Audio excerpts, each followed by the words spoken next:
Alors, bonjour très chers élèves de CAP deuxième année. Donc aujourd'hui, je vais vous faire une petite vidéo sur le thème de comment gérer les déchets chez moi et dans mon entreprise pour éviter les problèmes sur l'environnement. Donc, cette vidéo, c'est une vidéo qui va vous permettre de réviser votre CCF de PSE de cette année. Donc, c'est le module 4.3 de votre référentiel de PSE. Et c'est parti. Alors, la situation à risque, c'est là, je prends l'optique de la situation à risque qui est un risque financier pour une entreprise, car depuis 2010, la gestion des déchets est obligatoire pour les entreprises sous peine d'amende et de sanctions. Donc on peut analyser cette situation avec les outils qu'on a vus dans la séquence numéro 2, comme le QQOQCP, le diagramme cause-effet ou le diagramme d'Ishikawa, et le diagramme du processus d'apparition du dommage, le schéma du processus d'apparition du dommage avec l'approche par le risque. Donc ça, c'est les outils d'analyse de la situation qu'on peut utiliser. Ensuite, comment définir la problématique? La problématique, c'est comment gérer mes déchets dans mon environnement, que ce soit mon environnement personnel ou l'environnement de mon entreprise. Donc, pour ça, on va appliquer, pour résoudre ce problème, ensuite on va appliquer une démarche de résolution de problème. Et pour appliquer cette démarche-là, il faut d'abord comprendre et expliquer le phénomène. Alors, un déchet, qu'est-ce que c'est? Les déchets, ce sont les matières indésirables, donc qu'on souhaite jeter, et qu'elles soient solides, liquides ou gazeuses, et qui sont produites lors de la fabrication ou de l'utilisation d'un bien. Ils peuvent être, ces déchets, soit valorisables, recyclables ou non. Donc, il y a différentes catégories de déchets. Tout d'abord, les déchets ménagers ou les déchets assimilés ménagers. Ce sont les déchets de la vie quotidienne, les résidus alimentaires, les emballages, le verre, les encombrants. Donc, ce sont des déchets considérés comme déchets ménagers si ils ne sont pas dangereux et s'ils sont en quantité raisonnable. Par exemple, si je produis une peau de banane pendant mon repas, ce n'est pas du tout la même chose que si je suis une entreprise qui fabrique des produits à base de bananes et qui produit 5 tonnes de peau de banane par jour. Donc, si les déchets sont non dangereux et en faible quantité, ils peuvent être considérés comme des déchets ménagers. Mais si les déchets sont industriels, donc là, on va avoir trois catégories de déchets. Les déchets inertes. Donc les déchets inertes, ce sont des déchets qui ne se dégradent pas, qu'on peut utiliser comme du remblai, comme le béton, les gravats, la terre, le verre. Donc ça, c'est ce qu'on appelle les déchets inertes. Ensuite, les déchets banals. Les déchets banals, ce sont les déchets qui sont non dangereux. La ferraille, les métaux qui sont non ferreux, l'aluminium, le cuivre, le plastique, le papier, les pneus, tout ça, ce sont des déchets banals, non dangereux. Donc là, les déchets, la plupart des déchets que je vous ai cités comme des déchets non dangereux banals, ils sont produits dans les entreprises dans lesquelles vous allez travailler, donc en quart pécard. Maintenant, les déchets dangereux. Les déchets dangereux, il faut faire très attention parce qu'ils sont très réglementés. Donc, c'est des déchets qui vont provoquer des dommages pour la santé des individus et pour l'environnement. Ça va être les solvants, les huiles de vidange, les acides, les batteries, les aérosols, etc. Et ça, tous ces déchets-là vont être soumis à un suivi, à un tri spécifique et à un suivi avec un bordereau de suivi de traitement des déchets. Donc ce bordereau-là, il va vraiment suivre en continu le déchet jusqu'à ce qu'il soit éliminé, soit revalorisé, soit détruit et jusqu'au moment où il ne va plus provoquer de dommages sur l'environnement ou sur la santé des individus. Donc généralement, c'est fait par des prestataires et ces prestataires doivent fournir la preuve qu'ils sont capables de gérer ce type de déchets-là.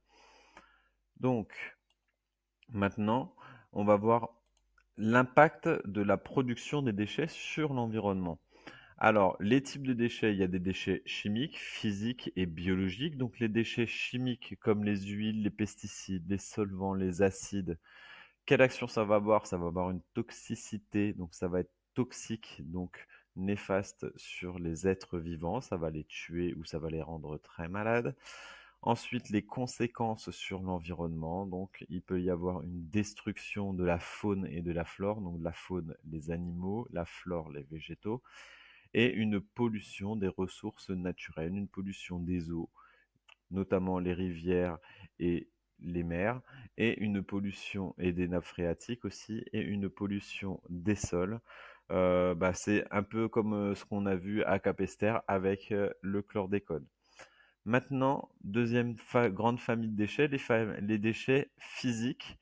Donc ça, sans action spécialement toxique avec un produit chimique, mais un effet physique vraiment comme les plastiques, l'amiante, les déchets nucléaires, les gaz à effet de serre. Donc ça va avoir des actions vraiment physiques, avec une action physique. Donc soit ils sont faiblement biodégradables comme les plastiques, soit ça va avoir une toxicité sur les êtres vivants comme l'amiante, ou une augmentation de l'effet de serre comme bah, les gaz à effet de serre, le CO2, le méthane et les CFC qu'on retrouvait avant dans les gaz de clim.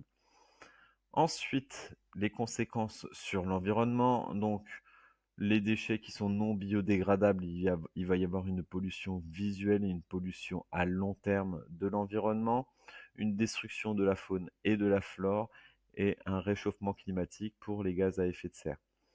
Maintenant, les déchets de type biologique, donc ça va être tout ce qui est déchets alimentaires et médicaux. Donc, quelle action ça va avoir sur l'environnement? Une prolifération des nuisibles et micro-organismes pathogènes. Donc en gros, si j'ai plein de déchets alimentaires dans un endroit, je vais avoir une prolifération, donc une multiplication donc des rats, des micro-organismes, des champignons, etc. et qui peuvent avoir un impact sur la santé et sur les écosystèmes. Donc impact sur les écosystèmes, donc sur l'environnement et impact sanitaire. Donc, pour couper tout ça, pour couper ces dommages sur l'environnement et sur la santé des personnes qui sont en contact avec ces déchets, quelles actions peuvent être mises en place? Donc, toujours la même chose au niveau des mesures de prévention, il y a des actions individuelles et des actions collectives. On démarre par les actions collectives, donc des actions qu'on doit respecter. Au niveau national, donc au niveau de la France, il y a des lois sur l'environnement, comme les SDAGE. Donc ça, c'est des lois sur la gestion des eaux au niveau local. La loi sur l'eau, elle est appliquée au niveau local avec les SDAGE. Donc il y a des écotaxes qui sont mises en place. Le tri en entreprise donc c'était notre problématique, qui est obligatoire pour les entreprises depuis 2010. Ensuite, il y a un plan régional de prévention et de gestion des déchets. Donc le PRPGD. Donc ça, c'est un plan global mis à l'échelle de la région pour gérer de façon à court et à long terme la production de déchets et la gestion des déchets. Ensuite, il y a des actions d'information par des organismes de prévention comme l'ADEME. Ensuite, il y a des logos qui existent sur les produits. Donc, des logos, il y a différents types de logos. Donc, des logos de recyclabilité. Donc, la matière que je vais utiliser, qui va être utilisée dans les produits, il va y avoir des logos pour montrer que cette matière-là est recyclable. Donc les triangles, c'est la recyclabilité des matières plastiques, mais il y a des logos pour l'aluminium, pour l'acier, pour le papier, le verre. Ensuite, il y a des autres logos, des logos de normes, le logo de la norme NF Environnement, le logo de la norme ISO 14001. Ces deux logos-là, par exemple, sont des logos qui certifient que l'entreprise fonctionne d'une manière à préserver au maximum l'environnement et produit des choses qui préservent l'environnement au maximum. Ensuite, Les logos comme le dernier logo, celui-là, c'est juste un logo qui certifie que l'entreprise paye sa taxe pour gérer les déchets. Donc ça, c'est pas un logo de recyclabilité, c'est juste un logo qui dit que l'entreprise va payer une taxe de gestion des déchets. Ensuite, organisation locale de collecte, tri et traitement des déchets. Ça aussi, c'est des mesures collectives pour gérer au mieux les déchets. Donc, organiser la collecte, le tri et le traitement des déchets. Donc, les déchets, s'ils sont assimilables à des ordures ménagères, donc ça va être collecté par la municipalité. Et s'ils sont volumineux ou dangereux, ils vont être collectés donc par des prestataires, plus avec une traçabilité du traitement, donc avec le bordereau suivi, comme je vous l'ai expliqué précédemment.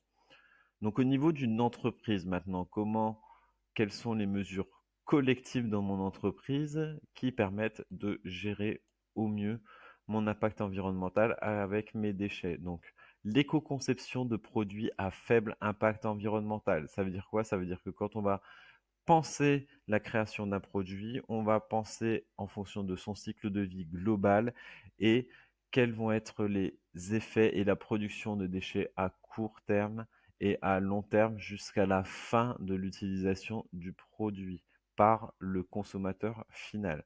Donc on va éco-concevoir ce produit-là en ayant en idée, en tête, quels vont être tous les déchets produits et est-ce que ces déchets-là vont être valorisables et vont avoir un impact sur l'environnement.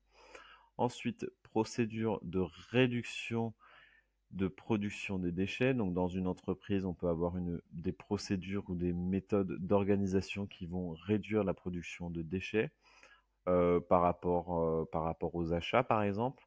Ensuite, procédure de tri des déchets dans l'entreprise. Donc ça, je vous ai dit, ben, depuis 2010, c'est obligatoire de trier les déchets par nature de dangerosité, par nature de déchets, et de traiter les déchets en fonction donc, de la nature du déchet et procédure de stockage et de traçabilité. Donc ça, c'est un tri spécifique pour les produits dangereux, les déchets dangereux, où je vais les stocker vraiment d'une manière à ne pas contaminer les autres déchets, donc de ne pas contaminer de manière dangereuse les autres déchets, et de les trier, de les évacuer et de les tracer pour qu'ils soient éliminés de manière à respecter l'environnement. Maintenant, au niveau des actions individuelles, quelles vont être les actions individuelles que je vais mettre en place pour gérer mon impact sur l'environnement vis-à-vis des déchets?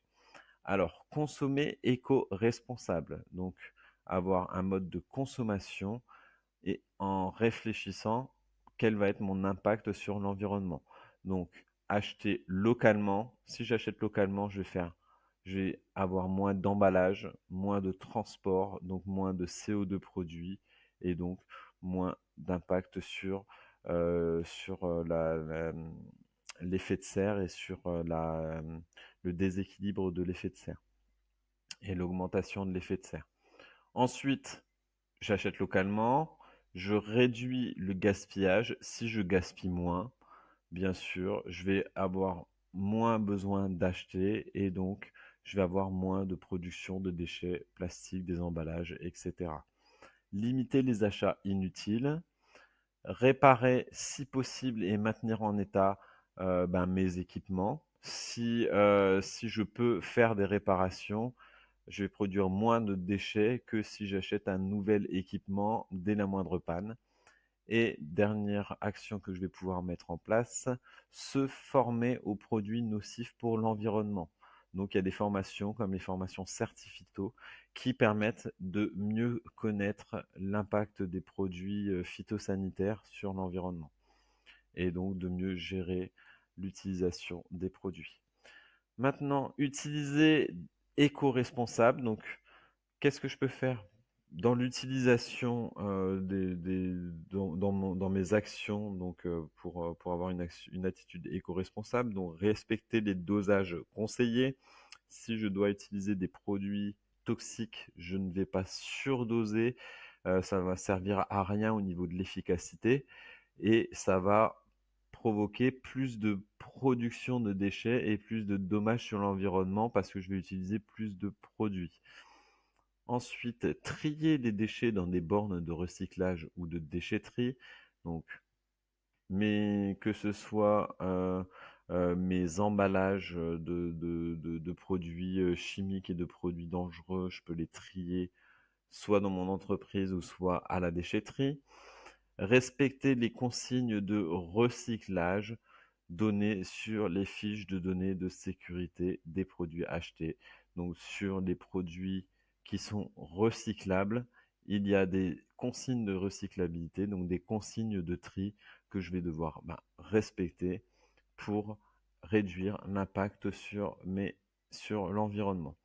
Donc, je vous rappelle que cette séance, c'est une séance de révision pour votre CCF qui aura lieu en fin d'année pour votre CAP. Donc, merci d'avoir suivi ce cours et je vous souhaite bonne révision. Bonne fin de journée, au revoir.